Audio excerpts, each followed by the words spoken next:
Hello guys, അസ്സലാമു അലൈക്കും. നോമ്പ് 12 അതിലേക്കുള്ള സ്പെഷ്യലാണ് ആട് സൂപ്പ്, വെള്ളച്ചോറ്. അതായത് സെപ്പറേറ്റ് വെള്ളച്ചോറ് കൊടുക്കുന്നതാണ്, കുറച്ച് വറ്റിച്ചെടുക്കുന്നത്. പിന്നെ അതുപോലെ സാൻഡ്വിച്ചിൻ്റെ മസാലയാണ് ഷവർമ്മയ്ക്കുള്ള. എല്ലാം റെഡിയായിക്കൊണ്ടിരിക്കുന്നു, ഓരോ സൈഡിൽ നിന്ന് റെഡിയായിക്കൊണ്ടിരിക്കുന്നു.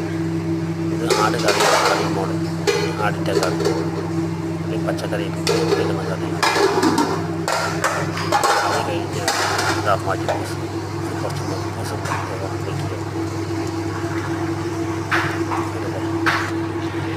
അത് കഴിഞ്ഞ് അടുത്ത് പണിക്കാർക്കുള്ള ചോറാണ്,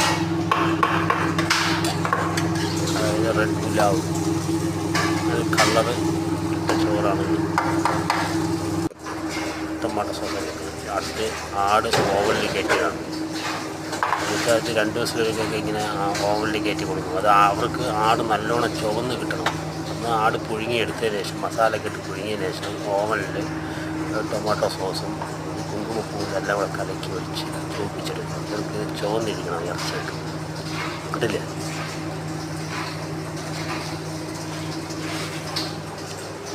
അത് കഴിഞ്ഞിട്ട് ഇതിൽ പ്രത്യേകിച്ച് കപ്സ ഉണ്ടാകും. കപ്സയും ആട് അതിൽ കൂടെ വെച്ചാണ് കൊടുക്കുന്നത്. കണ്ട, ഇത് പ്രത്യേകം കപ്സ ആക്കിയതാണ്.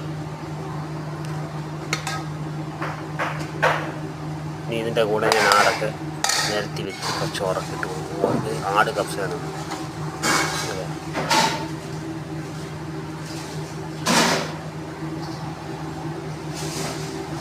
ആട് നല്ല ചുവന്നാലേ അവർക്ക് ഇഷ്ടപ്പെടും. സൂപ്പറായിട്ട്. ഇതാണ് ഇന്നത്തെ പണി. ഓരോ ദിവസം ഓരോരോ ഐറ്റംസാണ്.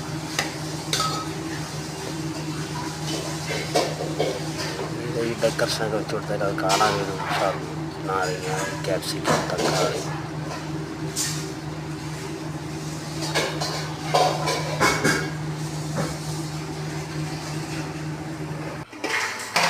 പണിക്കാർക്കുള്ള കോഴിക്കറിയാണ്. അതായത് ഇവിടുത്തെ പണിക്കാർക്ക് പ്രത്യേകം ഉണ്ടായി കോഴിക്കറി. അതിലേക്ക് പ്രത്യേകിച്ച് അതും ഒരു കപ്സ പോലത്തെ ഐറ്റംസാണ്. കളറൊക്കെ വെച്ച് കണ്ടില്ലേ, ചോറ് എന്നും വെറൈറ്റിയാണ്, ഓരോരോ ഐറ്റംസിലാണ് വെക്കുന്നത്. ഇത് ഇത്രയാണ് ഇന്നത്തെ ഫുഡ്. പിന്നെ പറയണ്ടല്ല, പിന്നെ എന്നുമുള്ള സാധനങ്ങൾ അതാ അരിഞ്ഞു വെച്ചിട്ടുണ്ട്. ഫ്രൂട്ട്സും അത് നോമ്പ് തുറക്കാനുള്ളതാണ്. പോലെ ഇന്നത്തേക്ക് ഇത്ര തന്നെ പരിപാടി. ഫ്രൂട്ട്സ്, ആപ്പിൾ, മത്തൻ,